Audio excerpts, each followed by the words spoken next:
오늘도 말씀과 기도로 이 자리에 오신 분들을 환영합니다. 함께 나눌 하나님 말씀은 욥기 31장 24절로부터 40절 말씀입니다. 죄 없이 고난받는 자의 소망, 전능자의 무죄 선언. 지금부터 본문을 읽겠습니다. 만일 내가 내 소망을 금에다 두고 순금에게 너는 내 의뢰하는 바라 하였다면, 만일 재물의 풍부함과 손으로 얻은 것이 많음으로 기뻐하였다면, 만일 해가 빛남과 달이 밝게 뜬 것을 보고 내 마음이 슬며시 유혹되어 내 손에 입맞추었다면, 그것도 재판에 회고할 죄악이니 내가 그리하였으면 위에 계신 하나님을 속이는 것이리라. 내가 언제 나를 미워하는 자의 멸망을 기뻐하고 그가 재난을 당함으로 즐거워하였던가. 실상은 나는 그가 죽기를 구하는 말로 그의 생명을 저주하여 내 입이 범죄하게 하지 아니하였노라. 내 장막 사람들은 주인의 고기에 배부르지 않은 자가 어디 있느뇨 하지 아니하였는가. 실상은 나그네가 거리에서 자지 아니하도록 나는 행인에게 내 문을 열어주었노라. 내가 언제 다른 사람처럼 내 악행을 숨긴 일이 있거나 나의 죄악을 나의 품에 감추었으며, 내가 언제 큰 무리와 여러 종족의 수모가 두려워서 대문 밖으로 나가지 못하고 잠잠하였던가. 누구든지 나의 변명을 들어다오. 나의 서명이 여기 있으니 전능자가 내게 대답하시기를 바라노라. 나를 고발하는 자가 있다면 그에게 고소장을 쓰게 하라. 내가 그것을 어깨에 매기도 하고 왕관처럼 머리에 쓰기도 하리라. 내 걸음의 수효를 그에게 알리고 왕족처럼 그를 가까이 하였으리라. 만일 내 밭이 나를 향하여 부르짖고 밭 이랑이 함께 울었다면, 만일 내가 값을 내지 않고 그 소출을 먹고 그 소유주가 생명을 잃게 하였다면, 밀 대신에 가시나무가 나고 보리 대신에 독보리가 나는 것이 마땅하니라 하고 욥의 말이 그치니라. 본문 전체 이해와 본문 해석입니다. 11월 욥기 마지막 본문입니다. 어제 본문에서 욥은 5번의 무죄 맹세를 우리에게 들려주었지요. 오늘 본문에서도 5번의 무죄 맹세의 본문이 등장합니다. 욥은 무죄 맹세를 통하여서 자신은 악인이 아니며 자기 자신이 당한 고난은 악인에 대한 형벌이 아니다라고 하는 사실을 확인하려고 하는 것입니다. 그리고 오늘 본문에서 특별히 하나님께서 자기 자신에게 대해 드디어 응답해 주시기를 간절히 바라는 마음을 담고 있지요. 본문 안으로 들어가서 살펴보겠습니다. 첫 번째 문단은 24절로부터 32절입니다. 무죄 맹세에 대한 것, 재물, 천체, 미움과 호의에 대한 말씀입니다. 24절로부터 28절에는 욥이 금이나 자신의 능력을 하나님보다도 더 신뢰하는 죄, 그러니까 자기 자신이 우상이 되거나 재물을 우상으로 삼는 그와 같은 범죄를 행하지 않았다, 그렇게 선언하지요. 또 해나 달을 섬기는 이 천체에 대한 우상 숭배, 그런 것도 행한 적이 없다라고 분명하게 밝히고 있습니다. 이것은 그 자신이 말한 그대로 하나님을 속이는 일이기도 하고 하나님만 사랑하는 자기 자신의 중심을 그대로 확인하는 말이 되기 때문이지요.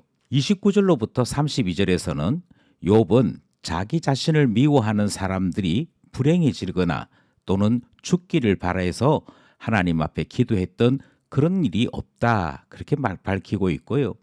그 사람들의 불행을 보고 기뻐하거나 저주하는 일도 없다, 그렇게 밝히고 있습니다. 손님이 왔을 때 그가 거리에 자도록 내버려 두었거나 또는 장막에 머물기를 원했는데 거절했다, 그런 일이 없음을 밝히고 있습니다. 그러니 그는 사람들과의 관계들 속에서도 하나님 앞에 살아가는 신자로서 책무를 다했고 마땅히 신앙에 덕을 끼치고 살았다, 이 사실을 밝히고 있는 것이지요. 무죄의 맹세, 재물, 천체, 미움과 호의에 대한 그 맹세가 있는 첫 번째 문단 살펴보았습니다. 둘째 문단은 33절에서 34절, 38절로부터 40절 말씀입니다. 죄와 경작지에 대한 무죄 맹세 말씀입니다. 33절 34절에서 욥은 죄를 감춘 일이 없었다 그렇게 말하고 있지요. 죄를 감추는 일이 없었다라고 하는 이 말의 또 다른 뜻은 자기 잘못을 인정하는 것과 동시에 모든 것에 있어서 책임질 것은 책임을 졌다 하는 의미를 담고 있습니다. 그러므로 다른 사람들에게 책임을 지지 않으려고 감추거나 변명한 일이 없었음을 말하는 내용이 등장하지요. 38절로부터 40절에서는 욥은 땅에 대한 착취가 없었다라고 이야기합니다.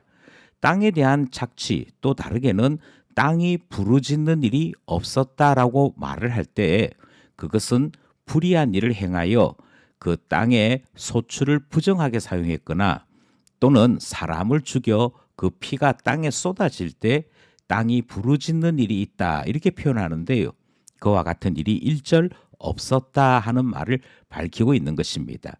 특별히 욥은 땅 주인으로서 소작농들에게 악행을 일삼는 일이 없었다 그렇게 말하고 있지요. 만약 그와 같은 일이 있다면 자기 자신의 소유인 밭에서 독보리가 나는 것이 마땅하다, 가시나무가 나는 것이 마땅하다 그렇게 밝힘으로 그 자신이 죄에 대하여 경작지에 대하여 무죄 맹세로 자기 자신의 정당함을 밝히고 있는 말씀 살펴본 것입니다.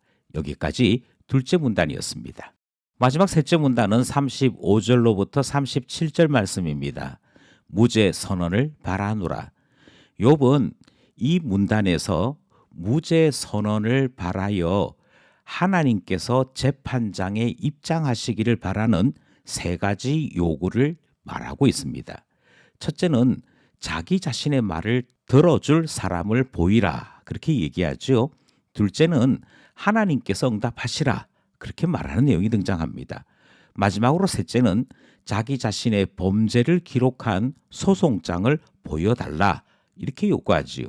이렇게 재판장에 나아가서 소송장을 보이라 이렇게 말하는 것은 그 자신이 무죄 선언을 받기를 원한다 하는 의미를 담고 있습니다. 무죄 선언을 바라는 이것은 무죄 맹세의 형식보다도 훨씬 더 강한 것인데요. 이 속에는 죄에 대하여 당당하고 또 그 모든 과정들 속에서 하나님께서 직접 나타나 응답도 하시고 무죄 선언도 해주시기를 바라는 마음을 다 드러내고 있는 것이지요. 자기 자신이 돌아보건대 하나님께서 구체적으로 말씀해 주신다면 분명히 나 자신에 대해 무죄 선언하실 것이라 확신하여 하나님께 요구하는 마지막 문단 말씀 살펴보았습니다. 기도하며 결단해 봅시다. 본문 말씀을 따라 세 가지 기도 제목 함께 나누기 원합니다. 욥이 말한 그대로 우리에게는 금이나 재산이 삶의 목적일 수 없습니다. 우리의 삶을 가치롭게 하는 것은 하나님을 영화롭게 하는 것이고 우리에게 있는 금이나 재산은 그 가치로운 삶을 살아가는데 도구로 사용될 뿐인 것이지요. 그러므로 기도하기를 우리의 삶이 하나님을 영화롭게 하는 인생이 되도록 우리를 이끌어 주소서 기도하게 되는 것입니다. 두 번째 기도 제목은요. 사람과의 관계 속에서 신앙인으로 살아갈 수 있도록 기도하기 원하는 것입니다. 사람과 사람 사이에 살다 보면 미움이나 다툼이 생길 수 있습니다. 경쟁이 생길 수도 있고 더 부자가 되기 원하는 욕심이 생길 수도 있지요. 그런데 바로 그것 때문에 우리의 인생은 종종 오염되고 신앙인답게 살지 못하는 많은 모습들이 사람과의 관계 속에 나타나게 되는 것이지요. 다시 한 번 더 기도하기를 사람과의 관계 속에서도 신앙인으로 살게 하소서 기도하게 되는 것입니다. 마지막으로 하나님께서 예수 그리스도를 통하여 구원에 이르게 한 바로 하나님의 자녀들이 우리들입니다. 하나님의 자녀들을 누가 감히 정죄할 수 있겠습니까? 사람의 정죄는 아무런 가치도 없고 아무런 능력도 없습니다. 오직 하나님만이 우리를 알고 계시기에 하나님 앞에 두렵고 떨림으로 사는 것이 신앙이니라, 그렇게 우리는 고백하는 것이지요. 그러므로 기도하기를 하나님께서 다 알고 계시니 하나님 앞에 정직하게 살아가는 신자로, 하나님 앞에 당당하게 살아가는 신자로 저희들을 이끌어 주소서 기도하게 되는 것입니다.